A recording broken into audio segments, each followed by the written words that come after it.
जो आज हम बात कर रहे हैं ब्लेंडेड लर्निंग। ब्लेंडेड लर्निंग क्या है? अभी लर्निंग पर बहुत जोर है, कॉर्पोरेट हो, कोई अदर ऑर्गेनाइजेशन हो, स्टूडेंट्स हो या किसी भी फील्ड के नए लोग हो, तो वो जब तक नई लर्निंग नहीं करते हैं तब तक वो अपने एरिया में मास्टर या एक अच्छे एडमिनिस्ट्रेटर, इफेक्टिव एडमिनिस्ट्रेटर या इफेक्टिव लीडर नहीं बन पाते हैं। उसके लिए जो बहुत पुराना एक डायलॉग है, learning, unlearning, relearning is must. तो लर्निंग के तरीके, अनलर्न करना लोग अपने अपने तरीके से करते हैं, रीलर्न या लर्न करना आज के टाइम में बहुत आवश्यक है। उसके बहुत सारे तरीके हैं। आजकल ऑनलाइन बहुत पॉपुलर तरीका है, कोविड के बाद ऑनलाइन पर बहुत जोर है, लेकिन क्लासरूम के अपने फायदे हैं। इसलिए इन दोनों को मिलाकर के जो बनाया गया है उसको कहते हैं ब्लेंडेड लर्निंग। दोनों को ब्लेंड कर दिया है, क्लासरूम का भी और ऑनलाइन का भी। आजकल लर्निंग के एक हाइब्रिड लर्निंग बहुत पॉपुलर वर्ड है, उस पर किसी और दिन बात करेंगे। आज हम केवल बात कर रहे हैं ब्लेंडेड लर्निंग की। तो what is blended learning? Blended learning hybrid learning को रिप्रेजेंट करने का तरीका है। इसमें जो नए लर्निंग के मॉडल्स हैं, नए लर्निंग की टूल्स एंड टेक्नोलॉजीज हैं, उन सबको कंबाइंड कर दिया गया है। और कंबाइंड करने में दो की बड़ी भूमिका रही है। एक है फॉर्मल, जो ट्रेडिशनल क्लासरूम था, और दूसरा नॉन फॉर्मल, जो आजकल ऑनलाइन है, जो मेथोडोलॉजी है। इन दोनों मेथोडोलॉजी को मिक्स करके तो नई जो एक तरीका इजहाद किया है, तैयार किया है, उसको कहते हैं ब्लेंडेड लर्निंग। और आज टेक्नोलॉजी का युग है। आप लर्निंग ट्रेन में बैठे हुए, सफर में, यदि आप खुद ड्राइव नहीं कर रहे हैं तो बैठे हुए, आप कहीं अपने घर में, ऑफिस में, या कभी पिकनिक पर गए तो गार्डन में बैठकर कहीं भी कुछ भी लर्न कर सकते हैं। और लर्निंग के लिए ऐसे कहते हैं, लर्निंग किसी से भी कैसे ही भी की जा सकती है। तो लर्निंग का जो ब्लेंडेड तरीका है, जो नया ब्लेंड हुआ है, कि पहले सब कुछ क्लासरूम में होता था, अब उसको ऑनलाइन के माध्यम से भी, क्योंकि इसमें इसके अपने फायदे हैं और क्लासरूम के अपने फायदे हैं, तो उन दोनों को मिला करके नया एक तरीका इजाद किया गया है। कहाँ किसकी कितनी जरूरत है, कौन सा मॉडल बेहतर है, उन सब की बात इसमें करने वाले हैं। क्योंकि टेक्नोलॉजी इतनी तेजी से बढ़ रही है और टेक्नोलॉजी का यूज जिसने नहीं किया वो पीछे रह जाएगा। और ब्लेंडेड लर्निंग में इसीलिए बहुत सारी चीज आप अपने घर पर आराम से बैठकर सीख सकते हैं। आइए बात करते हैं जो लर्निंग क्राइटेरिया है और जो टेक्नोलॉजी है, उन दोनों को जितना मिक्स करते जाएंगे वो ब्लेंडेड रिगरस लर्निंग होगी। आइए अब जो पुराने तरीके हैं या जो लर्निंग क्राइटेरिया हैं वो उन पर बात करते हैं। Motivation, personalisation, feedback, fluency, listing, rigour, relevance, relationship और डिसिप्लिन, ये तरीके जो हमारे लर्निंग क्राइटेरिया हैं इनमें आते हैं।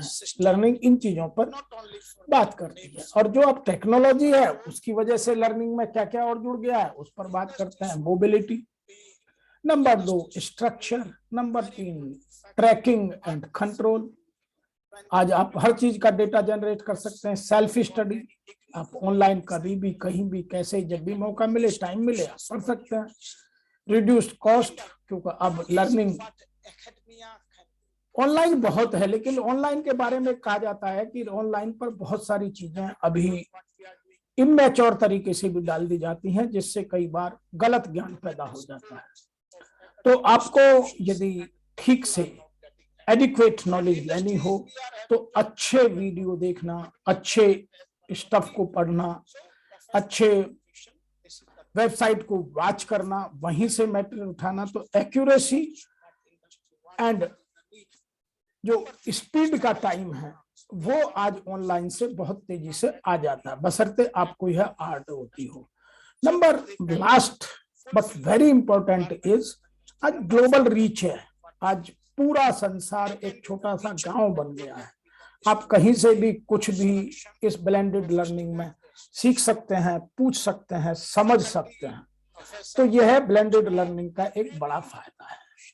अब ब्लेंडेड लर्निंग की प्रोसेस क्या है? नंबर 1, सबसे पहले स्टार्ट होती है planning for integrating blended learning into the course. मुझे कौन सा कोर्स किसके लिए, मेरा ऑडियंस लेवल क्या है, उनका एजुकेशन लेवल क्या है, उनका स्किल सेट क्या है, उनकी कॉम्पिटेंसी कौन सी डेवलप करनी है, उनको स्किल सेट कितना डेवलप कर, कौन सा किस लेवल का डेवलप करना है, वो किस तरह की लैंग्वेज को समझते हैं, किस तरह की मेथोडोलॉजी अडॉप्ट करते हैं, उन सबको प्लानिंग में डालना बहुत आवश्यक है। नंबर 2 पर आता है designing and developing. Blended learning में जो लर्निंग एलिमेंट्स हैं उनको क्या सिखाना है, किस तरह से सिखाना है, ये सब उस डिजाइन का हिस्सा है। नंबर 3 है इम्प्लीमेंटिंग। जो ब्लेंडेड लर्निंग का डिजाइन किया आपने कि किसको सिखाना है, क्या सिखाना है, कैसे सिखाना है, कहाँ सिखाना है, उसको इम्प्लीमेंट करना है कि वह क्लासरूम है, ऑनलाइन है, ऑन द जॉब है, ऑफ द जॉब है। उसके और बहुत सारे तरीके हैं ट्रेनिंग के, KIP है या इंडस्ट्रियल विजिट्स हैं या और जो भी तरीके हैं उनको आप इसमें ला सकते हैं। नंबर 4 पर आता है रिव्यू कि मैंने जो डिजाइन किया, जो प्लान किया, डिजाइन किया, इंप्लीमेंट किया, वो कितना इफेक्टिवली काम कर रहा है। What was my object and what is my ultimate result, वो रिव्यू करना है। Evaluating the effectiveness of blended learning design. जो मैंने प्लानिंग और डिजाइन की थी उसको बार बार इवेल्युएट करना है, और जब इवेल्युएट कर ले तो आपको उसमें पता चलेगा कि मेरे से कहाँ कमियां रह गई, कौन से एरिया छूट गए, किस लेवल को मैं इस ट्रेनिंग में कवर नहीं कर पाया, या किस तरह की लर्निंग मुझे और देनी थी। वो सब आप इम्प्रूव के पार्ट में डाल सकते हैं। या मेरी नेक्स्ट लेवल क्या होगा, मेरी एफिशिएंसी बार मुझे अल्टीमेटली कहां तक ले जानी है, वो सब चीज इस इंप्रूविंग का हिस्सा है। तो ये जो प्रोसेस फ्लो है ये कंटिन्यूस चलता है, planning, designing, implementing, reviewing, improving, again फिर इम्प्रूवमेंट के बाद प्लान, डिजाइन। तो ये एक प्रोसेस है और यह बहुत अच्छा प्रोसेस है यदि आप इसको अपनी ईमानदारी के साथ अपनी लाइफ में लागू करें। नेक्स्ट बात करते हैं to take training programme to the next level. अगले लेवल तक ले जाने के लिए हमें क्या क्या करना, क्या क्या समझना, क्या क्या ध्यान में रखना आवश्यक है। Number 1, choose the suitable learning management system for your need.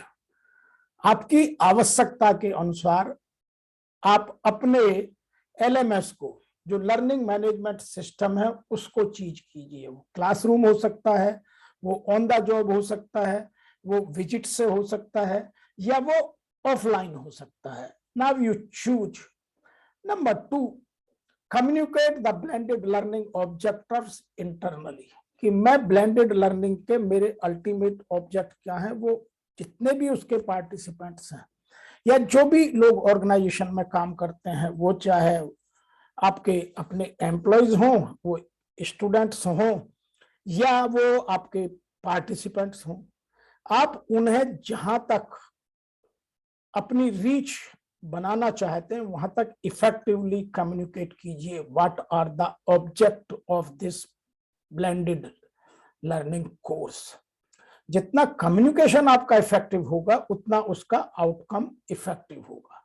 Number next आता है create a flexible blended learning strategy. आपकी जो लर्निंग स्ट्रेटेजी है वो फ्लेक्सिबल होनी चाहिए, रिजिडिटी ना हो कि एक बार एक कोर्स बना लिया वो काफी है। नहीं, आपको जितने उसमें नए प्रोग्राम करते में जो जो नए इनपुट मिले, जो जो फीडबैक मिली या फीड फॉरवर्ड मिली, उन सबको उसमें इंक्लूड कीजिए और बार बार उन प्रोग्रामों को रीडिजाइन कीजिए। जो मैंने अभी पीछे बात की थी कि जब आप इंप्लीमेंट करते हैं तो जो इंप्लीमेंटेशन में आपको एरिया में जो जो चीजें नजर आती हैं इवेल्युएट करते वक्त, उनको इंप्रूव मॉडल में डालिए।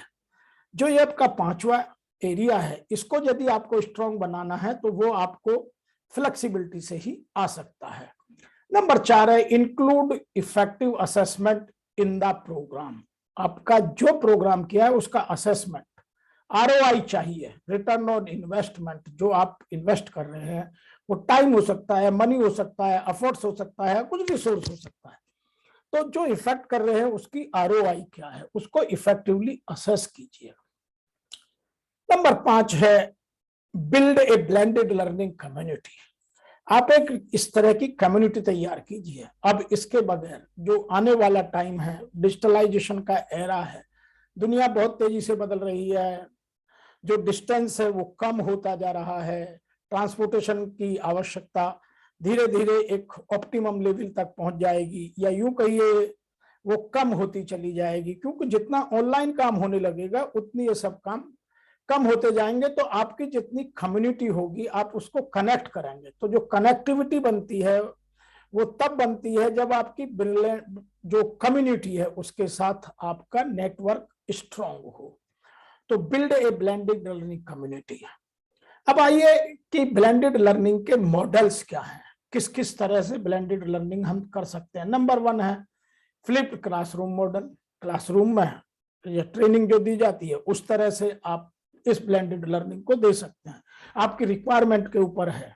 नंबर 2 है एनरिच वर्चुअल मॉडल, जो आपका ऑफलाइन है, ऑनलाइन है, उन दोनों में आप ये डिसाइड कर लीजिए कि मुझे वर्चुअल से कितना देना है और क्लासरूम से कितना देना है। तो आप अपने वर्चुअल मॉडल को एनरिच कीजिए, और जब तक आप एनरिच नहीं करेंगे तब तक वो घिसी घिसी पिटी बातों को लेकर के लोग आपकी लर्निंग को इफेक्टिव नहीं बना पाएंगे। नंबर 3 पर आता है इंडिविजुअल रोटेशन मॉडल, कि आप जिन जिन लोगों को ट्रेंड करना चाहते हैं, लर्निंग देना चाहते हैं, उनको एक स्थान से दूसरे स्थान पर रोटेट करते चाहिए, कभी थ्योरेटिकल कभी प्रैक्टिकल, कभी प्रैक्टिकल में ए प्रोजेक्ट, कभी बी प्रोजेक्ट, कभी ए डिपार्टमेंट, कभी बी डिपार्टमेंट। तो आप जिस तरह की कॉम्पिटेंसी या स्किल सेट डेवलप करना चाहते हैं, जहां जहां करना चाहते हैं वहां वहां उनको रोटेट कीजिए। नंबर 4 पर आता है flex model. Flexible learning is a method of learning where learners are given freedom in how, what, when, and where they learn. Important thing is how, what, when, and where. Model refer to the way that content is delivered by technology, typically through blended learning, fully online course और technology enhanced experience, वहां ये flexible model बहुत काम करता है। तो ये आपको देखना है कि मेरा ऑडियंस लेवल कहां कहां, किस लेवल का और किस तरह का है, तब आप फ्लेक्सिबिलिटी ला सकते हैं। नंबर 5 पर आता है the a la carte model. इस मॉडल में face to face instructions with elective online course chosen by the learner according to the interest और देयर नीड। ये उस तरह का जैसे कोचिंग करनी हो या ऑनलाइन जो ट्रेनिंग एक पर्टिकुलर ग्रुप को देनी हो, जैसे मेरी ऑर्गेनाइजेशन इंडस्ट्रियल रिलेशन की कॉम्पिटेंसी डेवलप करने के लिए, कोचिंग करने के लिए बहुत सारे देती है, तो हम सेलेक्टिव लोग उसमें ही पार्टिसिपेंट होते हैं और बार बार हम उनके बारे में, वो हमारे बारे में अच्छी तरह जानते हैं और हम उनको पूरी चीजें बताने की कोशिश करते हैं और वो ऑनेस्टली हमारे साथ शेयर करते हैं। तब ये प्रोग्राम, ये मॉडल काम करता है। इसका बेनिफिट यह है कि यह आप committing to work on comfort their own home, ये घर से भी किया जा सकता है, इसमें आपको कहीं आने की या पर्टिकुलर प्लेस पहुंचने की आवश्यकता नहीं है। तो ये ब्लेंडेड लर्निंग के कुछ मॉडल्स हैं जिनके अपने अपने बेनिफिट हैं। आइए अब key benefits of blended learning, इस लर्निंग के, ब्लेंडेड लर्निंग के, खाली क्लासरूम लर्निंग नहीं, ऑनलाइन लर्निंग जो ब्लेंडेड कर दिया है, उसके क्या क्या फायदे हैं। वो इंडस्ट्री को नंबर 1 कॉस्ट इफेक्टिव है, या ऑर्गेनाइजेशन कहिए, ये सबके लिए कॉस्ट इफेक्टिव है, क्योंकि इसमें मटेरियल एक बार एक रिसोर्स से कहीं भी बटन दबाते ही आपको नजर आता है। Number 2, be consistent in activities also pre training, आपका कंसिस्टेंसी इसमें नजर आती है क्योंकि हर चीज का रिकॉर्ड जनरेट होता है और वह सब इफेक्टिव है। तो आपने कितना किया, कब किया, कैसे किया, उस सब का रिकॉर्ड यहाँ जनरेट होता है और आपको कंसिस्टेंसी बनानी पड़ती है। जो लोग कंसिस्टेंट नहीं होते हैं वो ब्लेंडेड लर्निंग का बेनिफिट नहीं ले पाते हैं। नंबर 3 है access the content from anywhere any time on any device. ये इसका एक बड़ा बेनिफिट है क्योंकि आप जो क्लासरूम में पढ़ाते थे वो भी आप नेट पर डाल दीजिए या अपनी वेबसाइट पर डालिए, उसको बच्चा कभी भी या पार्टिसिपेंट या एम्प्लॉय कभी भी खोलकर देख सकता है, कहीं भी देख सकता है, कितनी भी बार देख सकता है और किसी भी डिवाइस पर देख सकता है, वो लैपटॉप हो, मोबाइल हो, डेस्कटॉप हो, जो उसके पास अपनी डिवाइस उसके पास उपलब्ध है उसको वह यूज कर सकता है। तो जो असेसिबिलिटी है कंटेंट्स की वो बहुत इजी हो जाती है। नंबर 4 पर आता है इंक्रीज यूजर एंगेजमेंट इजीली। तो ये यूजर का एंगेजमेंट है उसको बहुत बढ़ाती है। क्लासरूम में तो आपको आना पड़ेगा, जितनी देर क्लास में है उतनी देर एंगेज है, नहीं तो नहीं एंगेज है। यह आपकी यदि कंसिस्टेंसी है और आप में उसकी प्रति पैशन है, लगन है, तो यह आपका लेवल ऑफ एंगेजमेंट ऑटोमेटिकली बहुत बढ़ जाता है और आप जो चाहें, जब चाहें, जहां चाहें, जैसे चाहें, जितना चाहें उतना सीख सकते हैं। तो यह लर्निंग की बाउंड्रीज को खत्म करता है। नंबर 5 पर आता है get insightful report about learners. आपके पास सारी टेक्नोलॉजी है, उस मेथोडोलॉजी में आपने जो जो टूल्स यूज किए हैं उनसे उसके बारे में, लर्नर के बारे में, पार्टिसिपेंट के बारे में आप सब कुछ रिपोर्ट जनरेट कर सकते हैं और उनसे समझ सकते हैं कि सामने वाले को किस चीज की जरूरत है और हम क्या दे पा रहे हैं और उसको क्या क्या और मिलना चाहिए ताकि उसकी लर्निंग और इफेक्टिव और लेवल ऑफ स्टैंडर्ड को अचीव कर पाए। नंबर नेक्स्ट पर बातें हैं drawbacks of blended learning. Her system के कुछ बेनिफिट होते हैं तो कुछ नुकसान भी होते हैं, तो इसके भी कुछ ड्रॉबैक्स हैं, आइए उनकी भी बात करते हैं। Number 1, adopting a new technology can be challenge, क्योंकि हर किसी के पास आज टेक्नोलॉजी उपलब्ध नहीं है। जो रूरल बैकग्राउंड का है या जो छोटे शहरों में है या जिनके पास पूंजी की या रिसोर्सेज की उपलब्धता कम है, उनके लिए यह एक बड़ा चैलेंज है ब्लेंडेड लर्निंग। इसलिए अभी इंडिया में कुछ उसकी लिमिटेशंस हैं। नंबर 2 बात करते हैं क्रिएट एक्स्ट्रा वर्क। आज की डेटों में कुछ एम्प्लॉयर्स ने या लोगों ने इसको एक्स्ट्रा बना लिया है, क्लासरूम में या ऑन द जॉब कुछ काम कराएंगे या पूरा उसको यूटिलाइज करेंगे, उसके बाद आप शाम में करिए, रात में करिए, घर पर करिए, छुट्टी के दिन करिए, तो ये एक एक्स्ट्रा वर्कलोड देता है। यदि किसी की थोड़ी सी लर्निंग एजिलिटी लो हो तो उसको यह बर्डन लगता है। तो यह एक बड़ा इशू है जिसको हमें आदमी टालता रहता है, आज नहीं कल करेंगे, नाउ लेटर। तो जो लेटर में चले जाते हैं वो कभी नहीं कर पाते और जो अभी करना है वो इस काम को कर लेते हैं। नंबर 3 पर आता है credibility and plagiarism can be a issue. ये एक बड़ा इशू है कि कौन कहां से कितना उठा करके, कहां पेस्ट करके, कितना इधर से उधर ऑनलाइन कुछ करके अपने कोर्स को कंप्लीट कर लेता है। तो क्रेडिबिलिटी इसमें बड़ा इशू है, जबकि वास्तव में उसकी कॉम्पिटेंसी में कोई चेंज नहीं आता, लेकिन सर्टिफिकेट वो अचीव कर लेता है। तो ये एक इस ब्लेंडेड लर्निंग का बड़ा ड्रॉबैक है। नंबर बात करते हैं लिमिटेशंस ऑफ लर्नर। यदि किसी लर्नर की लिमिटेशंस हैं तो उसके लिए यह बहुत सक्सेसफुल नहीं है, क्योंकि उसको बार बार मदद की जरूरत पड़ती है, उसके क्वेश्चंस की क्वेरी की आंसर करना पड़ता है और वो इसमें होता नहीं है। तो यह इसकी एक ड्रॉबैक है। नंबर नेक्स्ट जो हम बात करते हैं कि इसको इफेक्टिव बनाने के लिए हम सबको कुछ चीजें अपने हिसाब से सीखनी होंगी और उनको अपने हिसाब से डिजाइन करना होगा, तभी हम इफेक्टिवली इसको यूज कर बेनिफिट ले पाएंगे।